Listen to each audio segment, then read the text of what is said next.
Dahulu kala ada seorang raja yang mempunyai 10 putri yang cantik. Sang raja terkenal akan kebijaksanaannya, namun ia terlalu sibuk dengan kepemimpinannya, menyebabkan ia tidak bisa mendidik putri-putrinya. Istri sang raja meninggal setelah melahirkan anak bungsunya, sehingga anak-anaknya diurus inang pengasuh. Hal ini membuat mereka menjadi manja, nakal, dan hanya tahu bermain di danau. Tidak mau belajar serta tidak mau membantu ayahnya, bahkan mereka sering bertengkar. Putri-putri tersebut bernama Putri Jambon Si Sulung, Putri Jingga, Putri Nila, Putri Hijau, Putri Kelabu, Putri Biru, Putri Merah Merona, dan si bungsu Putri Kuning.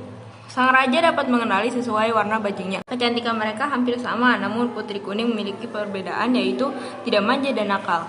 Ia selalu riang dan ramah pada siapapun, serta lebih suka bepergian dengan pengasuhnya dibanding dengan kakaknya. Pada suatu hari, raja akan pergi jauh lalu mengumpulkan putri-putrinya. Aku hendak pergi ke kerajaan lain selama beberapa minggu. Buah tangan apa yang kalian inginkan? Aku ingin perhiasan yang mahal. Kata Putri Jambon. Aku ingin kain sutra yang berkilau. Kata Putri Jingga. Kesembilan anaknya meminta hadiah yang mahal, namun tidak dengan Putri Kuning. Ia berpikir sebentar lalu memegang lengan ayahnya. Ayah, aku hanya ingin ayah kembali dengan selamat, Katanya, membuat kakak-kakaknya tertawa dan mengejek. Sungguh baik perkataanmu.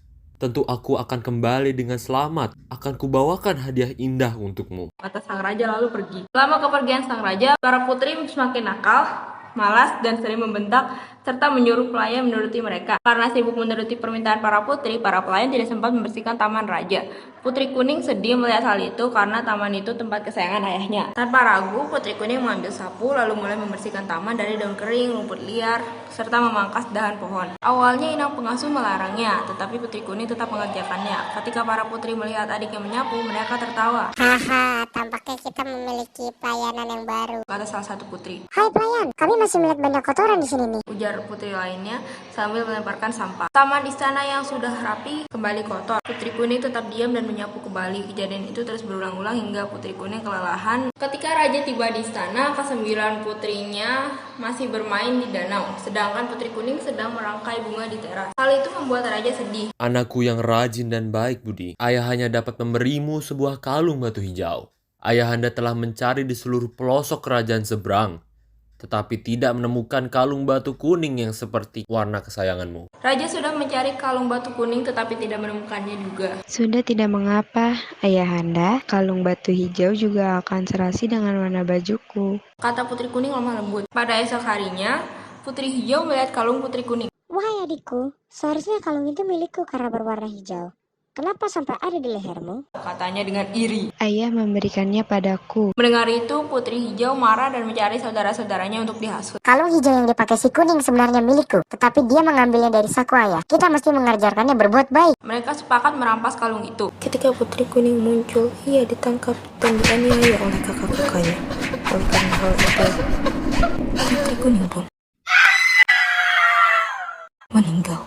Oh tidak, dia meninggal. Kita harus menutupi kejadian ini. Ujar Putri Jingga. Lalu mereka mengusung Putri Kuning untuk dikubur di taman istana bersama kalung batu hijau. Tidak ada yang tahu kemana Putri Kuning ketika raja mencarinya.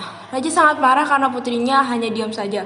Hai para pengawal, cari dan temukan Putri Kuning. Teriak raja. Setelah berbulan-bulan, tak ada satupun yang berhasil menemukannya. Raja bersedih. Aku ayah yang buruk. Akan kukirim anak-anakku ke tempat jauh untuk belajar budi pekerti. Setelah kepergian anak-anaknya, raja sering termenung di taman istana, sedih memikirkan hilangnya Putri Kuning. Pada suatu hari, di atas kubur Putri Kuning tumbuhlah sebuah tanaman.